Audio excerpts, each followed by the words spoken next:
अब बात करते हैं आरबीएल बैंक की। आरबीएल बैंक के रिजल्ट आए हैं। रिजल्ट पर जाने से पहले इसकी स्टॉक परफॉर्मेंस देख लेते हैं। 240 रुपये का स्टॉक पिछले क्वार्टर में था, अब ये आ गया 196 पर। मतलब इस स्टॉक ने लोगों को तड़पा तड़पा कर नीचे लेके आया, मतलब लोगों को बहुत तड़पाया, लॉन्ग टर्म इन्वेस्टमेंट वालों को बहुत तड़पाया बेचारों को। मेरे को बहुत ज़्यादा दुख है कि ये स्टॉक ऐसा परफॉर्म करेगा कि 240 वाला स्टॉक 196 हो गया, जबकि बाजार ऊपर है। तो स्टॉक परफॉर्मेंस तो बहुत ख़राब है।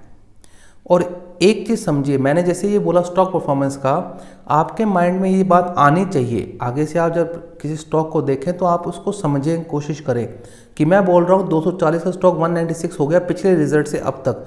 तो आपके माइंड में ये बात आनी चाहिए कि अब का रिजल्ट 95% खराब ही आएगा। अच्छा आएगा तो ये स्टॉक बूम कर जाएगा, लेकिन खराब आएगा तो खराब तो हो चुका है 18-19% नीचे। अब देखते हैं कितना खराब होता है, लेकिन रिजल्ट्स खराब है। कैसे खराब है मैं आपको समझाता हूँ। Net interest income down by 5% quarter on quarter, net interest margin down, ये दोनों डाउन होती है, चलो मान लेते हैं। नेट इंटरेस्ट मार्जिन, इन्होंने इंटरेस्ट दिया और कमाया के बीच का डिफरेंस माइनस रह गया, पिछली बार से इस बार 5% कम कमाया, चलो कोई बात नहीं। प्रोविजंस 69% बढ़ी है। प्रोविजंस बैंक के लिए बढ़ना एक प्रकार से बहुत ही खराब चीज़ है। मतलब ये पहले से एंटीसिपेट कर रहे हैं कि ये लोन तो हमारे गए, जो कि पिछले क्वार्टर से अब तक 70% बढ़े हैं। ईयर ऑन ईयर की तो बात छोड़ देता हूँ मैं, कोई मतलब नहीं है।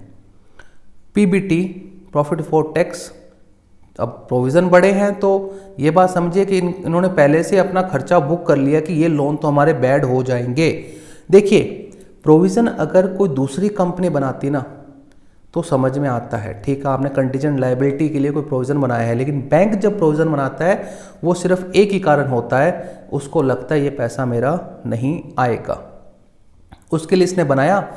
अब ये 70% ऊपर है प्रोविज़न अगर 70% ऊपर है तो एक बात मान के चलिए कि इसका जो प्रॉफिट है पीबीटी 40% नीचे है।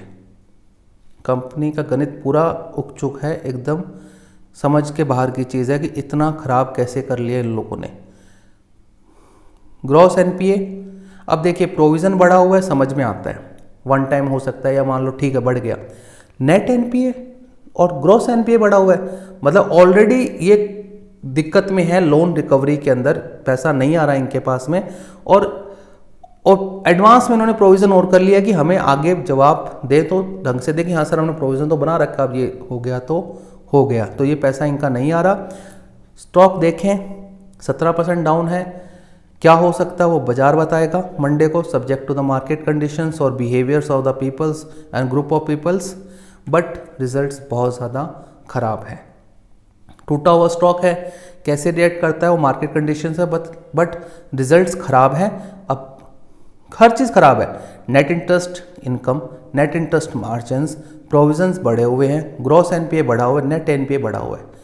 कुछ अच्छा तो मुझे लगा नहीं। अब आप ये कह सकते हैं कि मार्केट इज़ फॉरवर्ड लुकिंग, तो एक चीज़ सही है, बाजार फॉरवर्ड लुकिंग है। 240 का स्टॉक 196 आ गया, किसी को पता था? एक झटके में नहीं तोड़ा उसने, धीरे धीरे जाता जाता 17-18% गिर दिया। फॉरवर्ड लुकिंग तो बाजार है, इस चीज़ को कोई मना नहीं कर सकता भाई। अब ये फॉरवर्ड लुकिंग अच्छा मानती है या और ख़राब मानती है वो हमें मंडे को पता चलेगा। तो ये हमारा एनालिसिस था, आपको अच्छा लगा हो तो बढ़िया, नहीं लगा हो तो बढ़िया। मेरी कोई स्टॉक पोजीशन नहीं है इसके अंदर, तो अपने हिसाब से आप इसमें डील कर सकते हैं।